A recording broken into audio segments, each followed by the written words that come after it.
The biggest myth men over 60 are told about their performance in the bedroom is that their body is failing them, that it's a simple matter of aging, of plumbing, getting old and worn out.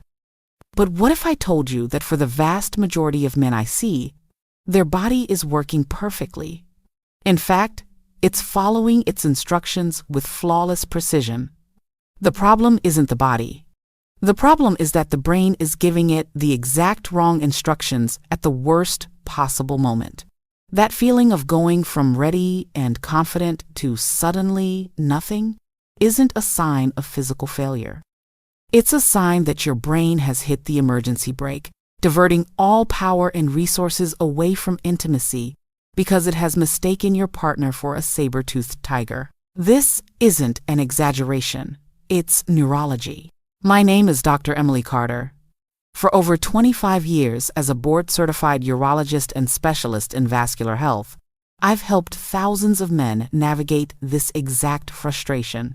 And the solution rarely, if ever, comes from a pill that just forces a physical reaction. The real, lasting solution comes from understanding the conversation happening between your mind and your body, and learning how to change the script. Today, we're not going to talk about new drugs or strange supplements. We are going to talk about 3 fundamental shifts in your thinking that will turn off that emergency brake and allow your body to do what it naturally knows how to do. We'll explore the mental rehearsal that guarantees failure before you even touch your partner, the physical hijack that drains blood from where you need it most, and the observer trap that turns you from a participant into a nervous spectator. Stay with me, because understanding this is the first step to reclaiming the effortless confidence you thought was gone for good. Let's begin with the most insidious part of this cycle, the part that happens hours or even days before you're ever in an intimate situation. I call it the architect of anxiety.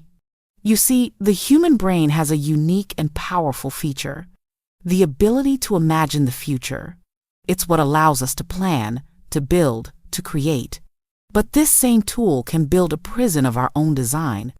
For many men, the moment an intimate opportunity even hints at appearing on the horizon, the brain begins to construct a detailed blueprint of failure. It isn't a vague worry. It's a full sensory rehearsal. You imagine the awkwardness. You feel the flush of embarrassment. You hear the silence of disappointment. Your brain, in an attempt to prepare you for the worst, forces you to live through the failure a dozen times before the event even occurs. This is your sympathetic nervous system, your fight or flight response, getting a warm-up. It's being trained, conditioned, to associate intimacy not with pleasure, but with a threat. I remember a patient of mine, a wonderful gentleman named Arthur. He was a 71-year-old retired architect, a man who had spent his life designing magnificent, sturdy buildings. Yet, he came to me because his own confidence had crumbled. He told me, "Dr. Carter, it's not even in the bedroom anymore. My wife will just put her hand on my shoulder while we're watching television, and my heart starts to pound. My mind doesn't see her loving touch. It sees a final exam that I know I'm going to fail. I'm already defeated." Arthur was designing his own failure, brick by painful brick. His brain was running simulations of a collapsing building, and by the time he was actually on site, so to speak, the structure of his confidence was already compromised. The most effective way to understand this process is through an analogy I developed for my patients. Imagine your brain is a well-meaning but incredibly anxious stage manager for a play. The play is your intimate encounter. Long before the curtain is set to rise, this stage manager is backstage, frantically rehearsing a scene where the lead actor forgets all his lines. He runs this disaster scenario over and over. What if the lights go out? What if he stumbles? The audience will hate it. He runs the scene of failure so many times that by the time the actor actually steps onto the stage, he is a quivering bundle of nerves. He isn't focused on his scene partner or the story. He's listening to the panicked stage manager screaming in his ear. He's so convinced he is going to fail. And so, inevitably, he does. This is what you are doing to yourself. You are rehearsing the failure so perfectly that your body has no choice but to follow the script. Now, you might be thinking, but I don't choose to think about this. It just happens. And you are absolutely right. This isn't a conscious choice. It's a conditioned reflex, a mental pathway that has been carved out by years of worry. The thought is the trigger, and the anxiety is the automated response. The key is not to fight the thought, but to stop the rehearsal. And the best time to do this is in the morning. When you wake up, your mind is at its most pliable. Instead of letting it default to the worries of the day, your first task is to spend just 2 minutes in a state of calm. Before you check your phone, before you read the news, you simply focus on your breath. This act serves as a factory reset for your neurological state. You are telling your brain, today, our default setting is calm, not anxiety. By starting the day this way, you are not letting the anxious stage manager begin his frantic, negative rehearsals. You are setting a different tone for the entire performance of the day. Once that mental rehearsal of anxiety has begun, it sets the stage for the second act. A full-blown physical takeover I call the body's betrayal. This is the moment where theory becomes a harsh, physical reality. You can be in bed, feeling connected to your partner, everything seems to be going well, and then a switch flips. A cold wave washes over you. The physical readiness you had just moments before vanishes, almost instantly. It feels like your body has betrayed you, but it hasn't. It has simply obeyed a primal command from your brain. The anxiety you rehearsed has now convinced your brain stem, the most primitive part of your mind, that you are in mortal danger.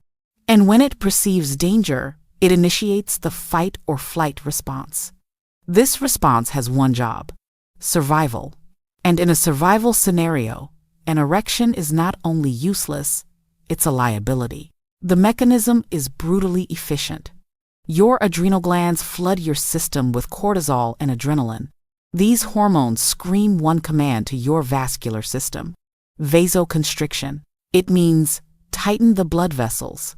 Specifically, it constricts the small, non-essential arteries to divert blood to the large muscle groups in your arms, legs, and your heart. Your body is preparing you to either fight off a predator or run for your life.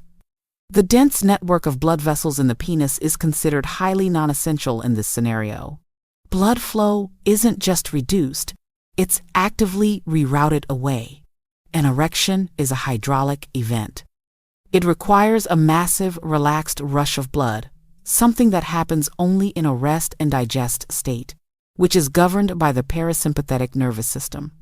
You cannot be in fight or flight and rest and digest at the same time. They are neurological opposites. Your anxiety has forced your body to choose survival over procreation. Let me tell you about Robert, a 8-year-old former accountant. Robert was a man of logic and numbers. His frustration was immense because what was happening to him defied all logic. He would tell me, "I do the math, Dr. Carter. I love my wife. I am attracted to her. The setting is perfect. Everything adds up. But the moment things are about to become truly intimate, I feel a jolt, like an electric shock of cold. And the final sum is 0. Every single time. My body isn't listening to my own balance sheet." Robert was experiencing the sympathetic hijack in its purest form. His conscious logical mind wanted one thing, but his subconscious, primitive brain had spotted a tiger in the room. The tiger of potential failure he had been thinking about all day, and it pulled the physiological fire alarm, shutting down the entire operation. To truly grasp this, let's use a different analogy. Imagine your body's circulatory system is a sophisticated city water grid. In a state of calm, the rest and digest state, the water pressure is stable, and water flows generously to every part of the city. It goes to the public parks, the beautiful fountains, the residential gardens. Everything is nourished. The pelvic region, the penis, is one of those beautiful garden districts. Now, imagine the city's central alarm system detects a 5-alarm fire, the fight or flight response. Instantly, an emergency protocol kicks in. The grid's main valves slam shut to all non-essential districts. The fountains go dry. The water to the parks is cut off. Every last drop of pressure is rerouted to the fire hydrants connected to the major structures, the heart, the lungs, the limbs, so the city can fight the fire. The system doesn't question if the fire is real or a false alarm triggered by a thought. It just executes the emergency protocol. Your body is doing the exact same thing. It is sacrificing the gardens to save the city. Now, you might be thinking, but it feels so intensely physical, Dr. Carter. How can it just be a thought? This is a crucial point. The trigger is a thought, but the result is a massive, cascading physiological event. It is physical. You are feeling real hormones and real changes in your blood flow. The solution is not to deny the physical feeling, but to prevent the trigger that starts the cascade. This is why a simple breathing technique, practiced before you go to sleep, can be so transformative. The goal is to intentionally activate your parasympathetic nervous system. A slow, 4-second inhale through your nose, a 7-second hold, and a full 8-second exhale through your mouth. Doing this for just 5 minutes before sleep lowers cortisol levels and trains your body to enter that rest and digest state more easily. You are essentially running a safety drill for your nervous system, teaching it what calm feels like, making it a more familiar and accessible state when you need it most. This leads us to the final piece of this cruel puzzle. After the mental rehearsal and the physical hijack, you find yourself trapped in what psychologists call the prison of performance. This is the state of spectatoring. Instead of being an active, present participant in an intimate moment, you have mentally taken a step back and become an observer of yourself. Your mind detaches from the sensory experience and turns into a running commentary, a panel of harsh judges analyzing your own performance in real time. Your thoughts are no longer about connection or pleasure. They are a stream of anxious questions. Is it working? Is it hard enough? What is she thinking? Am I failing again? You are no longer making love. You are conducting a stressful experiment on yourself. And you are the only subject. This self-monitoring is the final nail in the coffin. It creates such intense pressure that it guarantees the very outcome you dread. I worked with a man named Michael, a 4-year-old retired history teacher. He was a brilliant man, used to standing in front of a class, being in control, evaluating, and grading. This habit had bled into his personal life. He described his experience with heartbreaking clarity. He said, "The moment my wife and I begin to be intimate, I leave my body. It's as if I'm floating on the ceiling, looking down at this old man, me, and I'm just watching him. I'm not feeling her touch. I'm observing my body's reaction to her touch.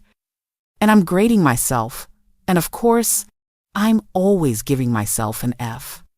Michael had become a spectator in his own life, and this constant judgment created a feedback loop of anxiety that made genuine, relaxed intimacy impossible. He was so busy being the critic in the audience that he forgot how to be the actor on the stage. Let me offer one last analogy to make this crystal clear. Think of a professional golfer. He's standing over a simple 3-foot putt. He has made this exact putt tens of thousands of times in practice. It's pure muscle memory. But this putt is to win the championship. Suddenly, instead of just feeling the rhythm of the stroke and letting his body do what it knows how to do, his mind becomes a nervous sports commentator. Don't pull it to the left. Keep your head down. Remember your form. Everyone is watching. What if you miss? He is no longer the player. He is the anxious announcer in his own head. That internal chatter, that spectatoring, is what causes his muscles to tense up, his hands to shake, and his stroke to falter. He misses the easy putt not because his body forgot how to do it, but because his mind got in the way by observing instead of participating. This is precisely what happens in the bedroom. So you're just telling me to stop thinking about it, you might ask? That feels impossible. And it is. You cannot simply will yourself not to think. The solution is not to empty your mind, but to fill it with something else. Specifically, you must shift your focus from internal self-monitoring to external sensory input. Instead of asking, "Is it working?" you train your mind to focus on a single physical sensation. How does your partner's skin feel against yours? What is the rhythm of their breathing?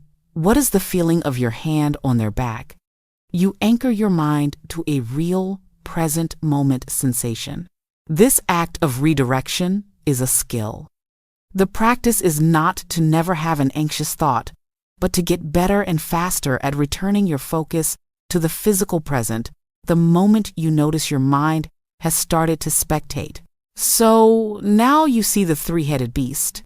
Arthur's anticipation designs the blueprint for failure. That mental blueprint then triggers Robert's physical hijack, the sympathetic nervous system emergency response that reroutes blood flow. And when that physical response happens, you fall into Michael's trap of spectatoring, observing and judging the failure, which in turn provides more fuel for the anxious anticipation the next time. It is a perfect, self-sustaining loop of failure. The mental rehearsal triggers the physical shutdown, which triggers the mental judgment, and around it goes. But the beautiful thing about a system like this is that you don't have to break the entire chain at once. If you can weaken just one link, the whole structure begins to fall apart. And this is where we move from understanding to action. Your goal is no longer to achieve a hard erection. That is a pass divided by fail goal that creates immense pressure. Your new goal, the only goal that matters, is simply to promote a state of calm and stay present in your body. That's a goal you can win every single time, regardless of the physical outcome. When you make calm the goal, the physical results often take care of themselves as a natural byproduct. So here is my challenge to you. For the next 7 days, I want you to forget about performance. Your only task is to pick one of the techniques we discussed. Just one. Perhaps it's the 2 minutes of morning mindfulness to stop the anxious stage manager. Or perhaps it's the 5 minutes of parasympathetic breathing before you go to sleep to run a safety drill for. Your nervous system. Commit only to that small, simple process. Don't judge the results. Don't look for a miracle overnight. Just do the process. You are not trying to fix your body. You are trying to have a new conversation with your nervous system. You are teaching it that it is safe to rest, to relax, and to receive pleasure. If this message has resonated with you today, please click that like button so that other men who are struggling in silence can find this information. And subscribe to the channel because you are not alone on this journey. In the comments below, tell me which part of this cycle you recognized the most: the architect, the hijack, or the spectator. Sharing your experience can be incredibly powerful for another man who thinks he's the only one. Remember, your body has not forgotten what to do. You just need to get your own mind out of its way. And that is a skill you can start learning today.